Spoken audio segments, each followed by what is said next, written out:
روشن تاج ہوگا. کیا اس کے ایک موتی دنیا میں اگر اس کو پھینک دیا جائے پوری دنیا اس سے روشن ہو جائے, ایسا تاج اس کو پہنا جائے گا. بتائیے, حافظ قرآن اس بچے نے محنت کیا, لیکن نوازا کس کو کیا؟ باپ کو کیا. بچہ پڑھ سکتا ہے کہ جب حال ہے باپ تو خوب آرام سے کھایا پیا اور انہیں کو تاج پہنایا گیا, مجھ کو کس دیا ہی نہیں دیا. دال روٹی ہم کھائے, پریشانی ہم اٹھائے, استاد سے مار ہم کھائے, اور تاج پہنایا گیا میرے باپ کو. اب غور سے سنیے گا, یقینی بات ہے یہ باپ کا نتیجہ ہے.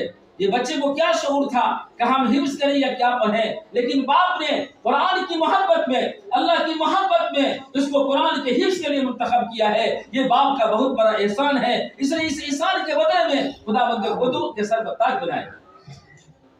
جی, اور کیا ایسا نہیں ان کو کوئی مقام نہیں ملے گا, ان کو بہت اونچا مقام ملے گا. اللہ کے نبی صلی اللہ علیہ وسلم نے فرمایا, یہ صحیح حدیث ہے, اللہ کے نبی نے فرمایا کہ حافظ قرآن سے کہا جا کہ اے میرے بندے یا حافظ قرآن, میرے قرآن کو مدینے میں سینے میں اتارنے والے, یہ جنت کی زینہ, جنت کا زینہ تم چاہتے جاؤ, قرآن پڑھتے جاؤ, چاہتے جاؤ. سب سے اعلیٰ مقام جنت فردوس ہے. وہ آخری آیت پڑھے گا اور وہاں وہ گیٹ پر پہنچے گا. فرشتہ, اللہ کا حکم ہوگا, فرشتے ابھی روکو ان کو, ابھی ان کا استقبال باقی ہے. تمام فرشتوں کی جماعت تیار کی جائے گی اور تمام حفاظ کرام کو استقبال کے ساتھ جنت میں داخل کیا جائے گا. برق بتائیے اس سے بڑھ کر کیا ان کی تعظیم ہو سکتی ہے اور کیا استقبال ہو سکتا ہے.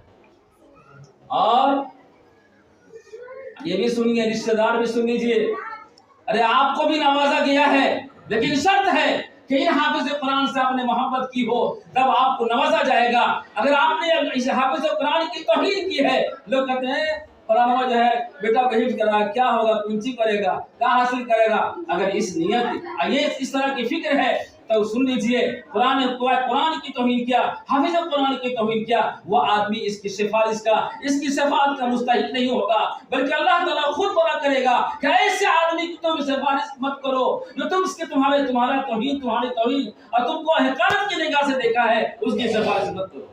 آتا ہے جو جنت تک پہنچ جائے گا, یہ حافظ قرآن پہنچ جائیں گے, جہنم کی چھتیں ہٹا دی جائیں گی اور کہا جائے گا اے حافظ قرآن تم دیکھو جہنم کے اندر تمہارے کون ہے, تمہارے محسنین, تم پر احسان کیا ہے, تمہارے کون ہے رشتہ دار جو تم پر احسان کیا ہے. 10 ایسے آدمیوں کی سفارش کرو جس پر جہنم واجب ہو چکی ہے, تمہاری سفارش کی بنا پر اس جہنم سے نکال دیا جائے گا. بتائیے اس سے بڑھ کر تمغہ کیا ہو سکتا ہے اس کے لیے. اس لیے میں کہتا ہوں کہ اگر کسی خاندان کا بچہ حفظ کر رہا ہو تو اس سے محبت کیجیے اور اس کو